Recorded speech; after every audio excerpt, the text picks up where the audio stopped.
Hi friends, ఈరోజు పొద్దున్నే carrot juice తాగుతూ మీతో కొన్ని విషయాలు, మంచి విషయాలు మాట్లాడుతున్నాం.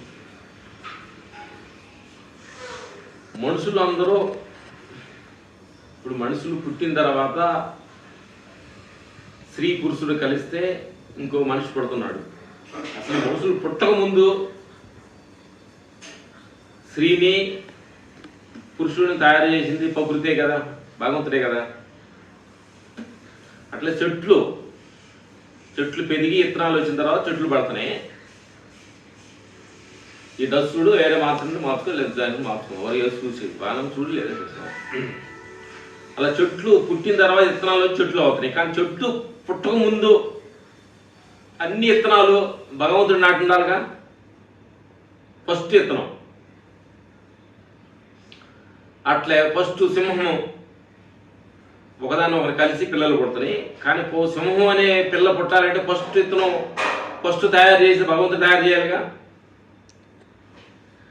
అట్లా ఈ ప్రపంచంలో ప్రతిదీ స్టార్టింగ్ భూమి ఆయన తయారు చేసి ఉండాల్సిందేగా. నీరు ఆయన తయారు చేయాల్సిందే కదా.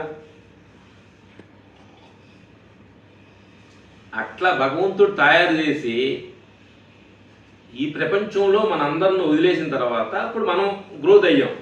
కానీ ఫస్ట్ ఇలా ఉండాలి, కళ్ళు ఇలా ఉండాలి, చెవులు ఇలా ఉండాలి, ముక్కు ఇలా ఉండాలి, మాట్లాడాలి, నడవాలి, చేయాలి అని ఒక డిజైన్ చేసుకొని ఫస్ట్ తయారు చేసిన తర్వాతే కదా ఈ భూమి ప్రపంచం అంతా ఇంత డెవలప్ అయ్యింది. అలాగే నా మిత్రులారా, ఫస్ట్ తయారు చేసిన వ్యక్తి ఎవరు వాళ్ళు ఉన్నారు. ఆయనే భగవంతుడు. ఆయన పేరే జీసస్, ఆయన పేరే రాముడు, ఆయన పేరే కృష్ణుడు, ఆయన పేరే అల్లా. ఎవరైనా విశ్వాసం అనుకుంటే తప్పులేదు దాని గురించి. కానీ ఫస్ట్ తయారు చేసిన ఒక మనిషి ఎవరు, ఒక శక్తి ఉంది. ఇప్పుడు మేమేమంటున్నామంటే ఈ పేర్లు లేవు, ఒక శక్తి, ఒక ఎనర్జీ మనం తయారు చేసింది, ప్రపంచాన్ని సృష్టించిన ఒక శక్తి ఉంది. ఈ శక్తి అనేది లేకపోతే మనం తయారు అవ్వం కదా. మనం ఫస్ట్ తయారు చేసింది. అట్లాగే ఫ్లైట్లు తయారు చేసాడు మనిషి, ఫస్ట్ తయారు చేసినోడే మనిషే కదా. కారులు తయారు చేశాడు, ఫస్ట్ తయారు చేసిన కారులు తయారు చేసిన మనిషే కదా. అట్లా భగవంతుల్లో నుంచి క్రియేట్ అయ్యి మనకు కావాల్సిన వస్తువులు మనం క్రియేట్ చేసుకుంటాం అన్నమాట. ఎన్నెంతో ఈక్వల్ టు ప్రతి మనిషి భగవంతుడు సమానమే. ఈ సత్యాన్ని,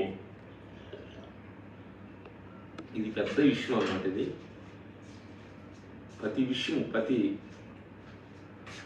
సత్యం కూడా మనం ఎలాగానే ప్రతి సృష్టికి మూలాధారమైంది ఏదో ఒకటి ఉంటుంది. మూలాధారం లేనిది ఈ ప్రపంచం ఏది క్రియేట్ అవ్వదు. ఆ క్రియేట్ అయ్యేది మూలాధారమైన శక్తే భగవంతుడు. ఆయనే విశ్వం, ఆయనే సృష్టి అనే శక్తిని మనం ఈరోజు మాట్లాడుకుంటున్నాం అన్నమాట. ఎందుకంటే మనం ఆత్మస్థితిలోగా మనం వెళ్ళగలిగితే అసలు ఏంటిది, అసలు మనుషులకు పుట్టక ముందు శక్తి తయారు చేయాలి కదా, ఈ మనిషిని క్రియేట్ చేయాలి కదా అనేది మనం అనుకున్నాం అనమాట. Okay, thank you, bye bye.